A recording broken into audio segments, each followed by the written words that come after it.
Assalamu alaikum. Today's good topic and the discussion is the subphylum cephalochordata.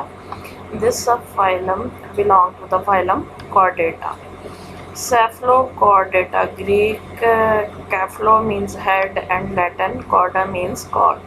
Examples of this subphylum cephalochordata are the landslits. Landslits clearly have all five chordate characteristics I already taught you. These five chordate characteristics are the presence of the notochord, pharyngeal gill slits, post-anal tail, presence of endostyle, etc. That's why mostly these animals are studied in the introductory zoology courses. The cephalochordata consist of two genera. First one is the Branchiostoma, and the example in the genera Branchiostoma is the Amphioxus. Amphioxus is the name of the animal, and the second genera is the Asmetron. And these almost this subphylum have 45 species. Well, now what is their distribution or what is their location? They are mostly distributed throughout the world's ocean, and they are present in the shallow water that have clean sand substrates. Mostly these are present in the sandy substrates of the oceans. What is the size of the cephalochordates? They are small, up to 5 centimeter long, tadpole-like animals. They are elongate, laterally flattened, यानी इनकी body lateral side से pitch की भी होगी, and they are nearly transparent. They don't have any type of color. In spite of their streamlined shape, body tapers at anterior and posterior ends. जिस तरह fish की shape होती है ना कि उसकी एंटीरियर और पोस्टीरियर एंड से टेपर बॉडी होती है या नाइफ की शेप की होती है, उस शेप को कहा जाता है streamline. Cephalochordates are relatively weak swimmers. अब streamlined body shape is actually the adaptation for active swimming in the water. Although these animals, cephalochordates, have streamlined shape, but they are relatively weak swimmers and they spend mostly their lifetime in the filter feeding position, partly to mostly buried with their anterior ends sticking out of the sand. Mostly these animals you found buried in the sandy substrates.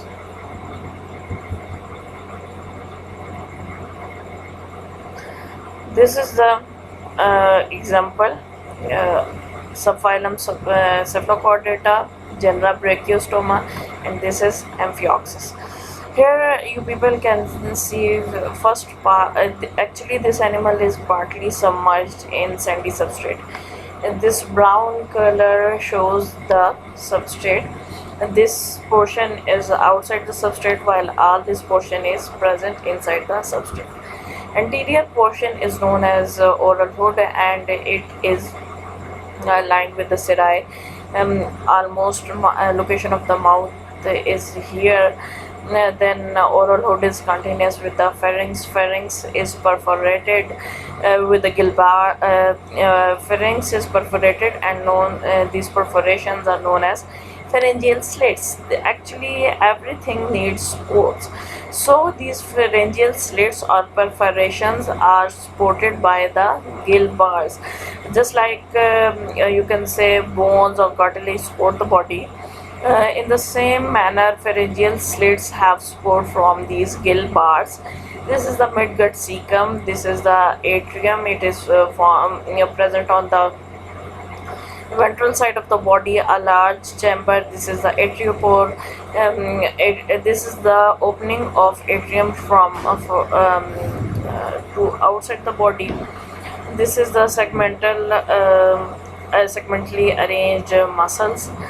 In the red color notochord is present, and in blue color dorsal tubular nerve cord is present. As I already told you in the general characters of phylum Chordata, dorsal tubular nerve cord is present just above the notochord, or you can say notochord is present ventrally to the tubular nerve cord.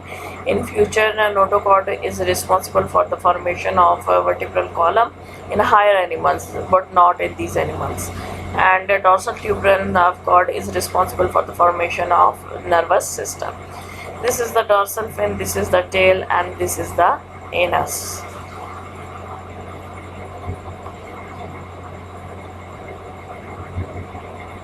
The notochord of the cephalochordates extend from tail to the head, giving them their name, as already shown in the diagram. Unlike the notochord of the chordates, most cells are muscle cells. In other chordates, notochord don't have muscle cells, but in this case muscle cells are present. And because all of you people know that muscle cells are involved in the contraction and relaxation, so their notochord is to some extent contractile. Both now we consider that both of these characteristics are the probable adaptation of burrowing. ज़मीन खोद के उनके ज़मीन के अंदर जाना probably adaptation है. हम इसके बारे में probably का word यूज़ कर रहे हैं, authenticated बात नहीं है. Contraction of the muscle cells increases the rigidity of the notochord by compressing the fluid within, giving additional support when pushing into the sandy substrate. जिस वक्त मसल सेल्स की कंट्रैक्शन होती है तो ये नोटोकॉर्ड की रिजिडिटी को इंक्रीज करता है, जिसकी वजह से फ्लूइड्स पे कंप्रेशन पड़ता है और बर्विंग के अंदर इजी होता है या रिलैक्स होता है. Relaxation of these muscle cells increases flexibility for swimming.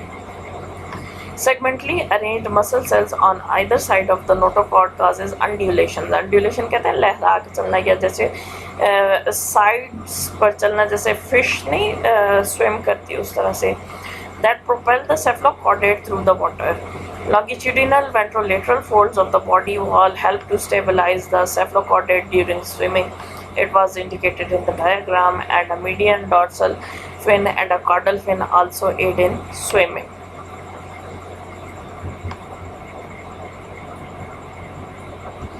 An oral hood projects from the anterior end of the cephalochordates. आपको इनके anterior end पे oral hood structure नजर आएगा. Ciliated finger-like projections called serae, hang कहते हैं लटकना, from the ventral aspects of the oral hood. oral hood के ventral side से आपको serae लटकते हुए नजर आएंगे, और ये इनका काम क्या है? They are involved in feeding. The posterior wall of the oral hood bears mouth opening that lead to the large pharynx. Mouth opening is continuous with the large pharynx. Numerous pairs of pharyngeal slits perforate the pharynx, as it was shown in the diagram, and they are supported by the cartilaginous gill bars.